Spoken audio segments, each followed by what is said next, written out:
गुरु ब्रह्मा गुरु विष्णु गुरुर्देवो महेश्वरः गुरु साक्षात् परब्रह्म तस्मै श्री गुरुवे नमः। बिहार बोर्ड कक्षा 10 के सभी परीक्षार्थियों का आज के वीडियो में सुस्वागतम। मैं आपको प्रश्नावली 3.5 पर लिए चलता हूं। उसके अगले वीडियो पर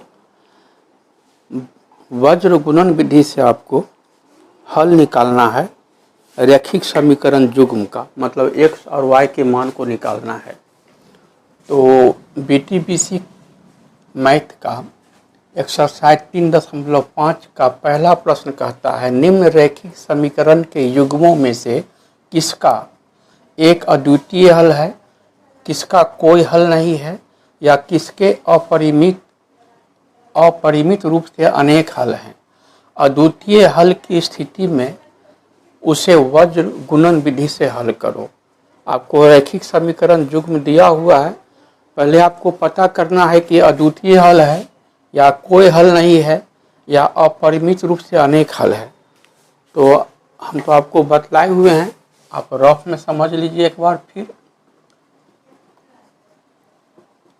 a1x plus b1y plus c1 बराबर 0, ये समीकरण 1, और a2x plus b2y plus c2 बराबर 0, ये रैखिक समीकरण युग्म का आपको व्यापक रूप है। तो x का गुणांक है a1 और a2।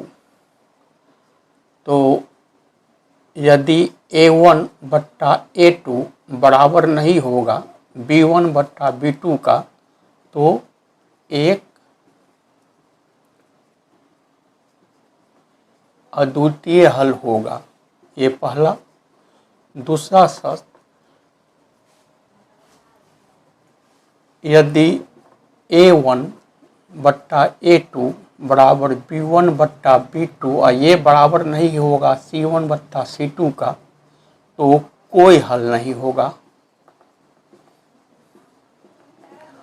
और तीसरा होता है स्थिति, यदि गुणांक a1 अनुपात a2 बराबर गुणांक b1 अनुपात b2 बराबर गुणांक c1 अनुपात c2, ये तीनों गुणांक यदि बराबर हो जाए, ये a1 b1 c1 a2 b2 c2 क्या है, गुणांक है, तो क्या हो जाएगा, अपरिमित रूप से अनेक हल होगा। तो इस बात से आप अवगत हैं। एक बार फिर आपको ब्रेन में केवल रिमाइंड कर दिए। तो हमको समीकरण दिया हुआ है x माइनस 3y माइनस 3 बराबर 0, और दूसरा समीकरण है 3x माइनस 9y माइनस 2 बराबर 0। तो पहला सवाल को आपको हल करते हैं। मेरी बात को आप ध्यान से सुनिए और बोर्ड पर ध्यान से देखिए। x माइनस 3y माइनस 3 बराबर 0, ये मेरा समीकरण 1 है, और इसकी तुलना करते हैं a1x plus b1y plus c1 equal to 0 से।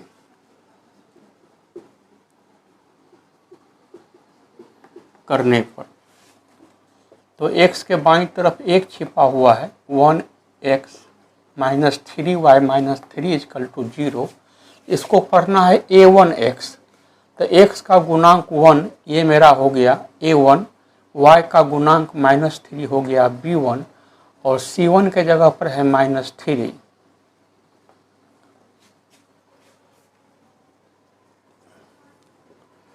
पुनः समीकरण 2 है 3x माइनस 9y माइनस 2 बराबर 0, ये मेरा समीकरण 2 है, और इसकी तुलना करते हैं समीकरण 2। इसकी तुलना करते हैं a2x plus b2y plus c2 equal to 0 से करने पर।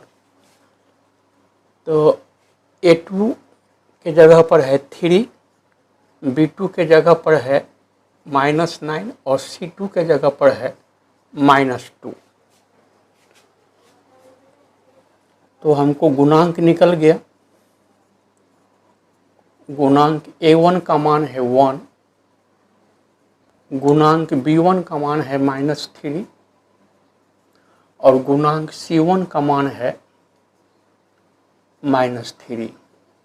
समीकरण 2 से हमको गुणांक A2 का मान है 3, गुणांक B2 का मान है -9 और गुणांक C2 का मान है -2। अब हम ये गुणांक का अनुपात निकालते हैं, A1 अनुपात A2, B1 अनुपात B2 और C1 अनुपात C2। A1 अनुपात मतलब बट्टा A2 बराबर 1/3, B1 अनुपात B2, B1 का मान है -3 और B2 का मान है -9, माइनस माइनस हो गया प्लस, 3 एकांक 3, 3 तिया 9, कट के आया 1/3 और C1 अनुपात C2, C1 का मान है -3 और C2 का मान है -2, माइनस माइनस प्लस हो गया, ये हो गया 3/2। तो हम क्या देख रहे हैं, A1 अनुपात A2 का मान 1/3 और B1 अनुपात B2 का मान 1/3, यानी कि A1/A2 बराबर है B1/B2 का, ये भी 1/3, ये भी 1/3, लेकिन B1/B2 का मान C1/C2 के मान के बराबर नहीं है। B1/B2 का मान है 1/3 और C1/C2 का मान है 3/2। तो चूँकि A1 अनुपात A2 बराबर B1 अनुपात B2, लेकिन ये B1 अनुपात B2 बराबर नहीं है C1 अनुपात C2 का, तो ये आपको हो गया विरोधी समीकरण, मतलब इसका कोई हल नहीं होगा, कोई हल नहीं होगा।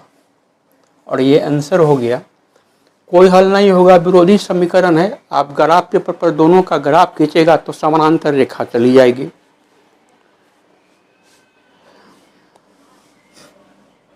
ये नियम 2 के अनुसार आपका कोई हल नहीं होगा। अब क्वेश्चन नंबर 1 का दूसरा सवाल लेते हैं। क्वेश्चन 1 का दूसरा सवाल, पहला समीकरण है 2x + y = 5 और दूसरा समीकरण है 3x + 2y = 8। तो पहले तो आपको देखना है कि इस समीकरण का अद्वितीय हल है, मतलब एक और केवल एक हल है, या ये रैखिक समीकरण युग्म का कोई हल नहीं है, या कि इस रैखिक समीकरण युग्म का अपरिमित रूप से अनेक हल है। तो इसके लिए आपको गुणांक A1 B1 C1 जो आपको समीकरण 1 से मिलेगा और गुणांक A2 B2 C2 जो आपको समीकरण 2 से मिलेगा, गुणांक निकाल करके फिर गुणांक का अनुपात निकालेंगे तो हमको पता चल जाएगा कि अद्वितीय हल है या कोई हल नहीं है या अपरिमित रूप से अनेक हल है, जो भी आपको हम बताए तीनों निकाल करके। और यदि अद्वितीय हल होगा तो ब्रज गुणन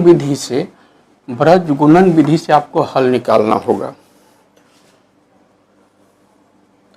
तो आप देखिए क्वेश्चन नंबर 1 का दूसरा सवाल, 2x + y = 5, ये मेरा समीकरण 1 है और 3x + 2y = 8, ये मेरा समीकरण 2 है।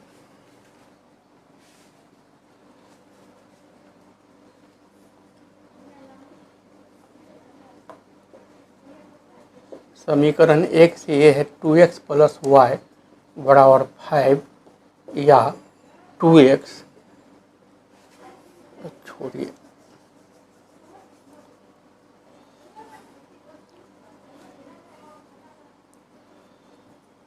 ठीक है, 2x + y, 5 को लाते हैं बराबर के बाएं तो हो गया -5, तो दाएं कुछ नहीं बचा, 0 बचा। इसको समीकरण 3 कीजिए, इसकी तुलना करते हैं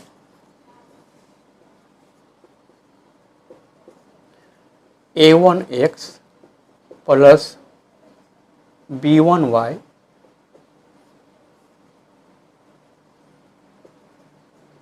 प्लस c1 बराबर 0 से करने पर, तो x का गुणांक है 2, ये मेरा हो गया a1, और y के बाईं तरफ 1 छिपा हुआ है, तो y का गुणांक 1 हो गया b1, और c1 ये अचर पद -5 ये हो गया c1, जिसमें आपको x y लगा हुआ नहीं है।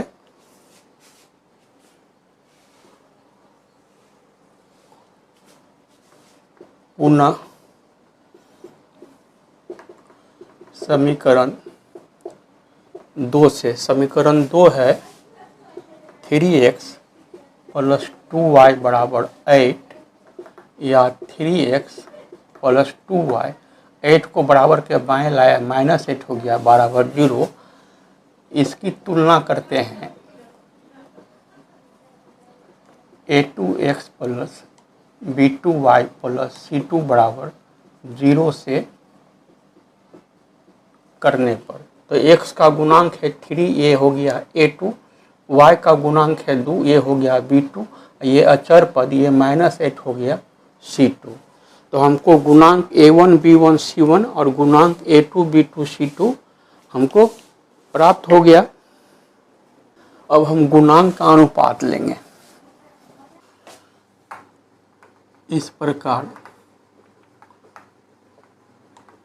गुणांक a1 का मान आया 2, गुणांक b1 का मान आया 1, और गुणांक c1 का मान आया -5, गुणांक a2 का मान आया 3, गुणांक b2 का मान आया 2, और गुणांक c2 का मान आया -3। अब हम निकालते हैं a1 अनुपात a2, अनुपात मतलब बट्टा, a1 का मान है 2 और a2 का मान है 3। अब लेते हैं b1 अनुपात b2, b1 का मान 1 और b2 का मान 2, तो हम देखते हैं कि 2/3 बराबर नहीं है 1/2 का, क्योंकि 2/3 बराबर नहीं है 1/2 का, मतलब a1 अनुपात a2 बराबर नहीं है b1 अनुपात b2 का। यदि इस प्रकार का संबंध आएगा तो एक अद्वितीय हल होगा। अब जब एक अद्वितीय हल होगा तो आपको वृत्त गुणन विधि से आपको हल निकालना पड़ेगा। अब क्या करना है कि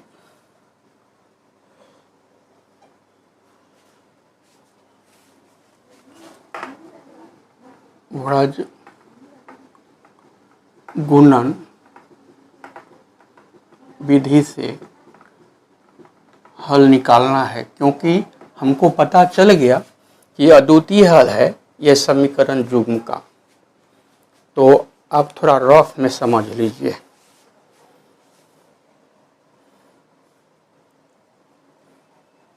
आप रफ में समझ लीजिए। x का गुणांक हुआ a1 a2, y का गुणांक हुआ b1 b2, और एक का गुणांक हुआ c1 c2। कैसे देखिए, a1x मतलब a1 गुना x का गुणांक a1 हुआ, b1y मतलब b1 गुना y का गुणांक b1 हुआ, और c1 मतलब c1 गुना एक का गुणांक हुआ c1। तो हमको वज्र गुणन विधि से हल लेना है। तो अब देखिए, x बट्टा, जब x बट्टा लेंगे तो ये x के गुणांक को क्या करेंगे, छोड़ देंगे। x के गुणांक को छोड़ देंगे, मतलब x का गुणांक a1 a2 को छोड़ देंगे। आगे बढ़ जाएंगे तो हमको गुणांक है B1 B2 और C1 C2,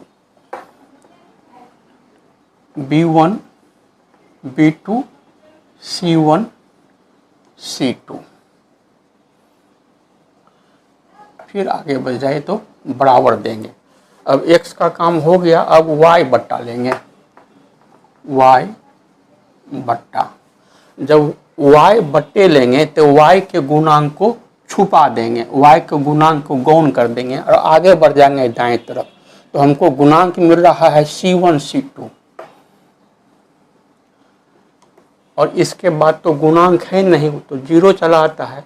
तो फिर शुरू से y का गुणांक ले रहे हैं, y बट्टा ले रहे हैं, तो y का गुणांक को गौण कर देना है, छुपा देना है, आगे बढ़ना है। तो गुणांक है C1 C2, इसके बाद तो है नहीं, तो फिर शुरू से तो हमको मिला A1 A2, A1 A2। फिर बराबर दीजिए, अब 1, फिर बट्टा। अब 1 का लेंगे तो इसका गुणांक C1 C2 को छुपा देंगे, गौण कर देंगे। इधर तो अब गुणांक है नहीं, तो फिर शुरू से, तब शुरू से मिलता है A1 A2 और B1 B2। लिखेंगे A1 A2 B1 B2।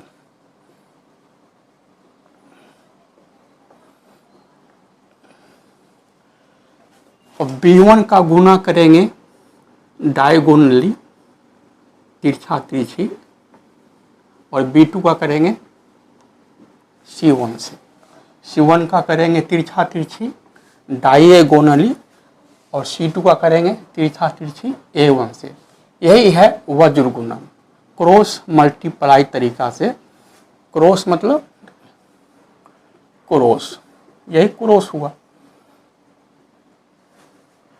यही हुआ वज्र गुणन विधि।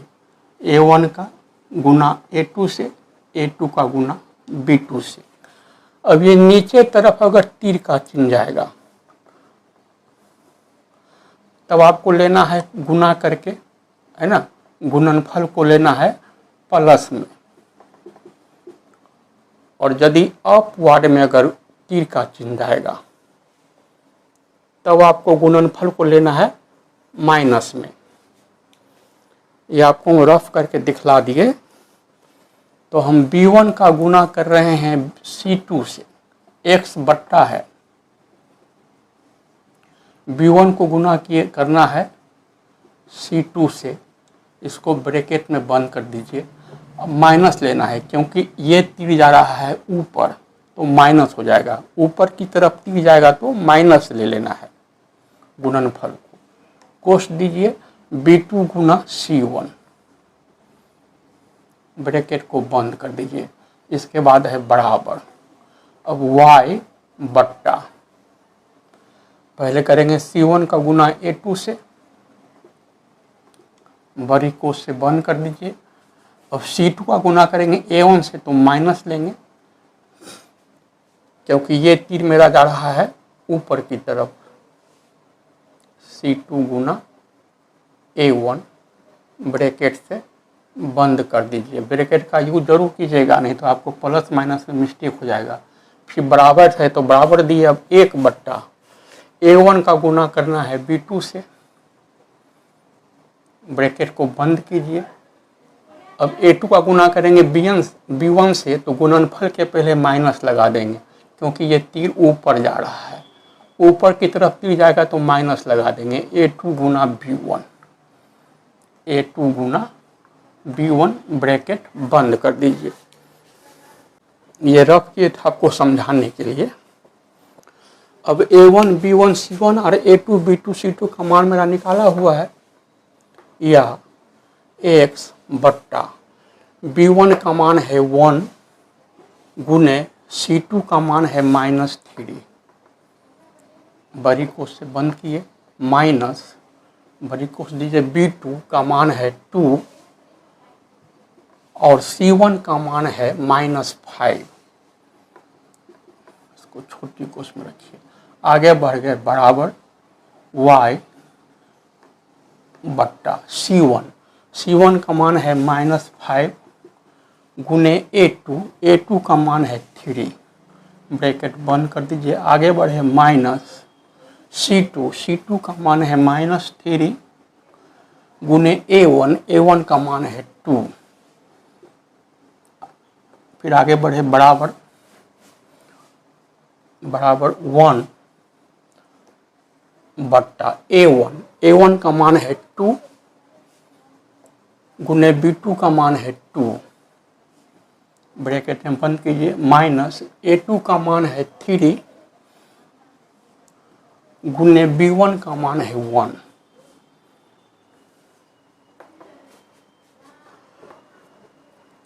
या x बट्टा -3 गुना 1 -3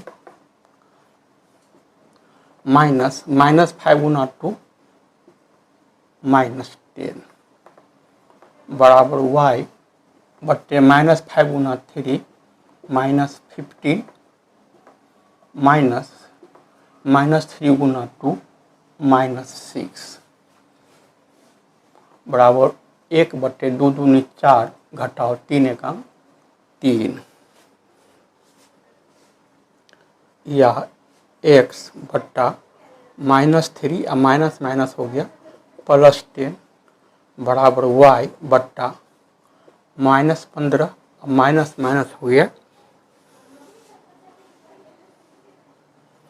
+6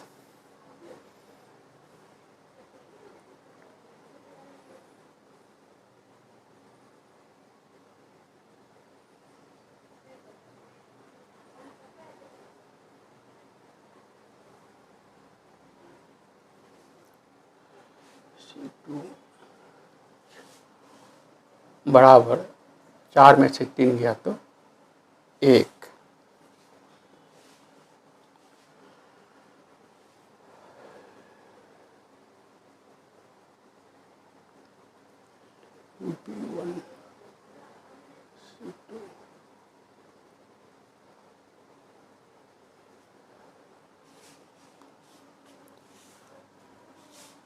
या x बट्टा 10 में 3 गया तो 7 बराबर y बट्टा 15 घाटा 6 फायदा तो 9 घाटा हो रहा है बराबर 1 बट्टा 1। तो x बट्टा 7 ये बराबर है 1 बट्टा 1 का, y बट्टा -9 भी बराबर है 1 बट्टा 1 का था। मान को चेक कर लेते हैं।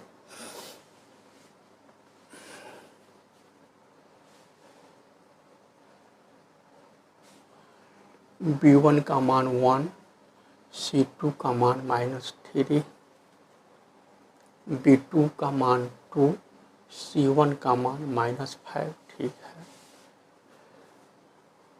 C1 का मान -5, A2 का मान 3, C2 का मान -3, A1 का मान 2, A1 का मान ठीक है।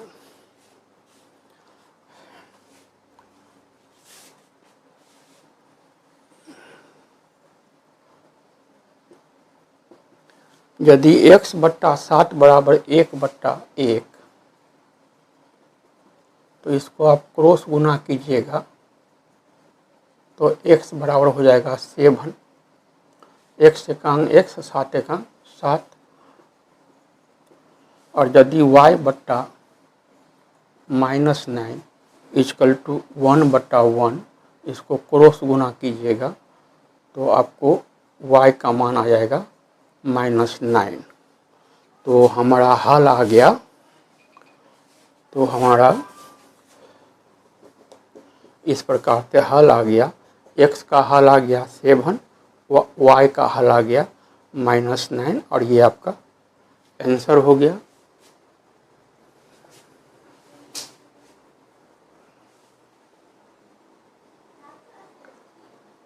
तो उम्मीद करते हैं हमारी बात को गौर से सुने होइएगा, बोर्ड पर ध्यान से देखिए होइएगा, सवाल आपको समझ में आ गया होगा। लेकिन 3-4 बार खुद बना करके प्रैक्टिस कर लीजिएगा।